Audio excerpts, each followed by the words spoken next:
നമ്മുടെ Ramji Rao speaking cinema കണ്ടിട്ടുണ്ടല്ലോ അല്ലേ? അതെ. അതിൽ നമ്മുടെ സായ്കുമാറിൻ്റെ കഥാപാത്രം ആദ്യം വന്നിട്ട് ഇന്നസെൻറ്റിനോട് ചോദിക്കുന്നുണ്ട്, താമസിക്കാൻ ഒരു മുറി കിട്ടുമോ? അപ്പോൾ അദ്ദേഹം പറയുന്നുണ്ട്, താമസിക്കാൻ ഒരു മുറിയില്ല, വേറെ എന്തോ ഒരെണ്ണം കൊടുക്കുക, നാടകത്തിൻ്റെ പേര് പറയുന്നുണ്ട്.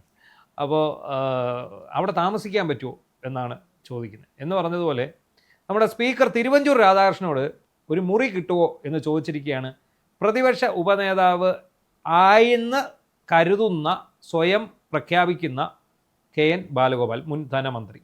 എന്നാൽ തിരുവഞ്ചൂർ രാധാകൃഷ്ണൻ അദ്ദേഹത്തെ ഒരു വല്ലാത്ത ഒരു കുഴിയിലേക്ക് തള്ളിയിട്ടിരിക്കുകയാണ്.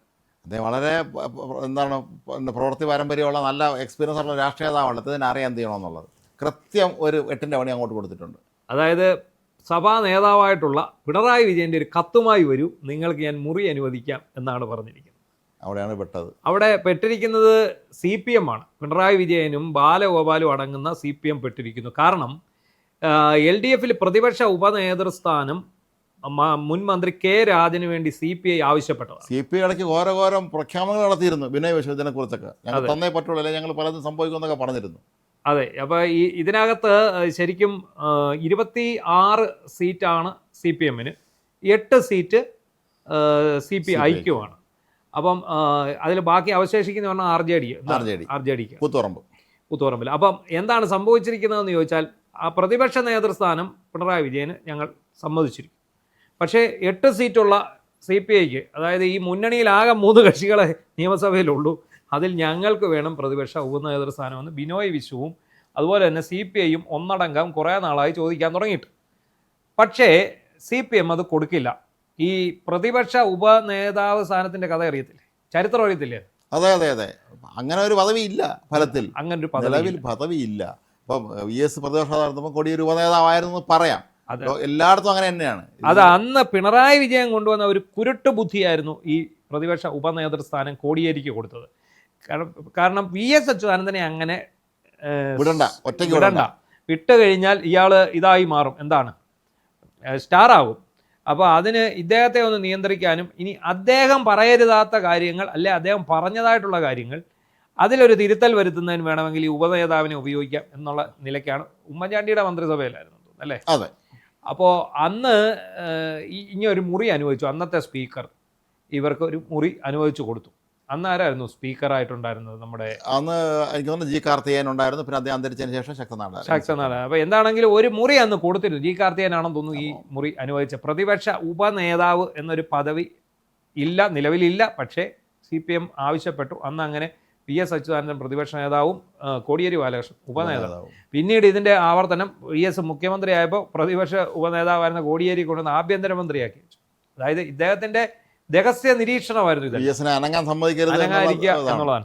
അപ്പോൾ അങ്ങനെ പ്രതിപക്ഷ ഉപനേതാവിന് ഒരു മുറി കൊടുക്കുന്ന ഒരു കീഴ്വഴക്കമൊന്നും ഇപ്പോൾ നിലവിൽ ഇല്ല. പക്ഷേ എനിക്കൊരു മുറി വേണം. ഓൾറെഡി അദ്ദേഹത്തിൻ്റെ ഒരു മുറി അവിടെ പബ്ലിക് അക്കൗണ്ട്സ് കമ്മിറ്റി ചെയർമാനാണ് പിന്നെ ഇദ്ദേഹം, നമ്മുടെ ബാലഗോപാൽ. പക്ഷേ ഒരു മുറി, 2 മുറിയുടെ ആവശ്യമില്ല. അപ്പോൾ അദ്ദേഹത്തിന് ഈ ഇന്നസെൻറ്റിനോട് പിന്നെ സായ്കുമാർ ചോദിച്ച പോലെ താമസിക്കാൻ ഒരു മുറി കിട്ടുമോ എന്ന് ചോദിച്ചതാണ്. അപ്പം നമ്മൾ വിചാരിച്ചിരിക്കുന്ന തിരുവഞ്ചൂർ ഒരു പാവം പിടിച്ചവനാണ്, വലിയ അഭ്യാസങ്ങളൊന്നും അറിയില്ല, അത്ര രാഷ്ട്രീയമായിട്ട് അങ്ങനെ ഒരു വലിയ ചെയ്ത ആളല്ല എന്നൊക്കെയാണ് നമ്മൾ വിചാരിച്ചത്. പക്ഷെ അദ്ദേഹത്തിൻ്റെ മറുപടി പൊളപ്പനായിരുന്നു അല്ലേ? അപ്പോൾ നിങ്ങളൊരു കത്ത് മേടിച്ചോണ്ട് വരൂ, പിണറായി വിജയൻ സിമ്പിളായിട്ടൊരു കാര്യമാണ്, ഒരു കത്ത് കാണിച്ചോണ്ട് മതി, ഞങ്ങൾ വന്നേക്കാം എന്ന് പറയില്ലേ? പിണറായി വിജയൻ കൊടുക്കുമോ? കൊടുക്കാൻ മറ്റൊരു സമ്മതിക്കില്ല. CPI എന്ന് പറഞ്ഞാൽ ഞാഞ്ഞൂല് പാർട്ടിയാണെങ്കിൽ പോലും അവർ വേളം വയ്ക്കും. ഞങ്ങളാണ് പഴയ യഥാർത്ഥ കമ്മ്യൂണിസ്റ്റുകാർ ഞങ്ങളാണെന്നാണ് ഇപ്പോഴും അവർ അവകാശപ്പെടുന്നത്. ഒരു പഞ്ചായത്ത് ഇലക്ഷൻ എന്നാൽ പോലും 10 വോട്ട് കിട്ടില്ല ഒരു ഒറ്റയ്ക്ക് അനുസരിച്ച്. അങ്ങനെയുള്ളൊരു പാർട്ടിയുടെ നേതാക്കന്മാർ പറയുകയാണെങ്കിൽ പ്രതിപക്ഷ ഉപനേതാസ്ഥാനം ഞങ്ങൾക്ക് വേണമെന്ന് അവർ ആവശ്യപ്പെടുകയാണ്. പക്ഷേ CPM കൊടുക്കുകയല്ല. ഇവിടെ കൊടുക്കാൻ ഒരു കാരണവശാലും അവർ കൊടുക്കാൻ സാധ്യതയില്ല.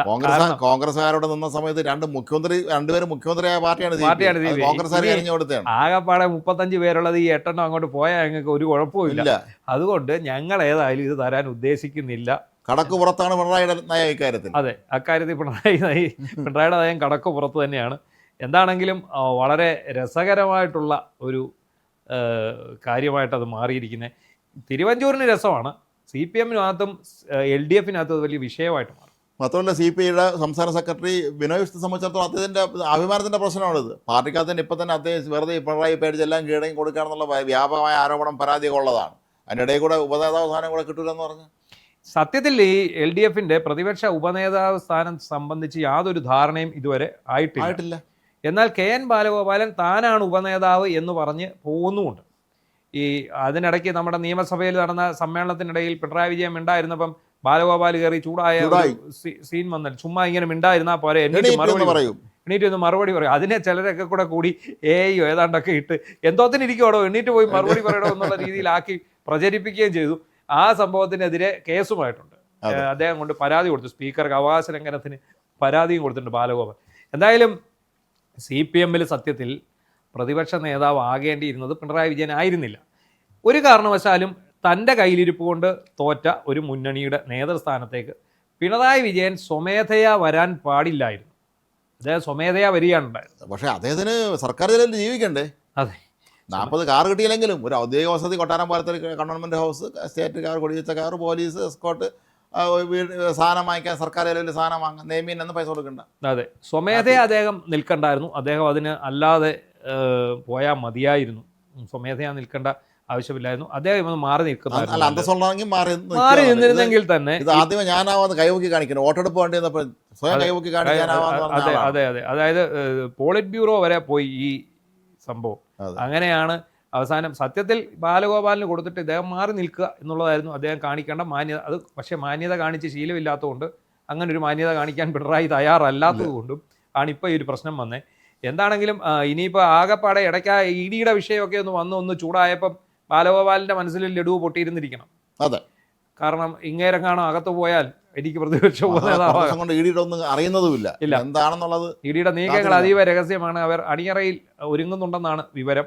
എന്താണെങ്കിലും പിണറായി വിജയന്റെ പ്രതിപക്ഷ നേതൃസ്ഥാനം 5 വർഷം ഉണ്ടാകുമെന്നുള്ളതിന് യാതൊരു ഉറപ്പും ഇല്ലാത്ത സാഹചര്യമാണ്.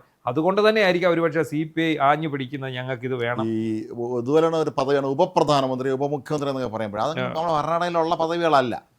പണ്ട് ഈ ദേവിലാൽ എന്ന് കേട്ടിട്ടുണ്ട്. ദേവിലാൽ ഉപപ്രധാനമന്ത്രിയായ കഥ അറിയാം. അപ്പോൾ സത്യപ്രതിജ്ഞ ചൊല്ലിക്കൊടുത്ത എനിക്ക് തോന്നുന്നത് അന്നത്തെ രാഷ്ട്രപതി R വെങ്കട്ടരാമനാണെന്ന് തോന്നുന്നു. അദ്ദേഹം വളരെ പരമപ്രജ്ഞനായ വളരെ എക്സ്പീരിയൻസ് ഉള്ള ഒരാളല്ലേ. ഹരിയാന ഒരു വലിയ ആളായിരുന്നല്ലോ. താവൂ എന്ന് വിളിക്കല്ലേ, രാമല്യമാവൻ. അപ്പോൾ സത്യപ്രതിജ്ഞ ചൊല്ലിക്കൊടുത്ത സമയത്ത് അദ്ദേഹം ഇത് ക്യാബിനറ്റ് മിനിസ്റ്റർ എന്നേ പറഞ്ഞുള്ളൂ. പക്ഷെ താവ് വിട്ടില്ല. താവ് ഡെപ്യൂട്ടി പ്രൈം മിനിസ്റ്റർ എന്ന് പുള്ളി ഉപപ്രധാനമന്ത്രി എന്ന് പുള്ളി കൈനിട്ട് പറഞ്ഞു. അങ്ങനെ ഒരു പോസ്റ്റ് ഇല്ല നിലവിൽ. സത്യത്തിൽ ഇന്ത്യയിൽ ഈ ഉപപ്രധാനമന്ത്രി, ഉപമുഖ്യമന്ത്രി അങ്ങനൊന്നും ഒരു പോസ്റ്റേ ഇല്ല. നമുക്കത് അങ്ങനെ പറയാവുന്ന മാത്രമേ ഉള്ളൂ. അത്രേ ഉള്ളൂ. അലങ്കാര പദവി എന്ന് പറയാം. അത്രേ ഉള്ളൂ. അതാണ് ഈ നമുക്ക് ഈ അറിവില്ലായ്മയുടെ ഒരു പ്രശ്നമാണ്. നമ്മുടെ തദ്ദേശ സ്ഥാപനങ്ങളിൽ പ്രതിപക്ഷ നേതാവെന്ന് ഒരു പോസ്റ്റ് ഇല്ല. പക്ഷെ എല്ലാവരും പറയുന്നത് പഞ്ചായത്തിൽ പ്രതിപക്ഷ നേതാവാണ്, അല്ലെ നഗരസഭ പ്രതിപക്ഷ നേതാവ്. അങ്ങനെ ഒരു പ്രതിപക്ഷ നേതാവ് ഇല്ല. സ്വയം പ്രഖ്യാപിത നേതാക്കന്മാരാണ്. തദ്ദേശ നിയമത്തിൽ അങ്ങനെ ഒരു സംഭവം ഇല്ല. എന്താണെങ്കിലും ഒരു കാര്യം ഉറപ്പായി, ഒരു സീറ്റ് മാത്രം, ഒരു മുറി അങ്ങോട്ട് ചോദിച്ചതേ ഓർമ്മയുള്ളൂ.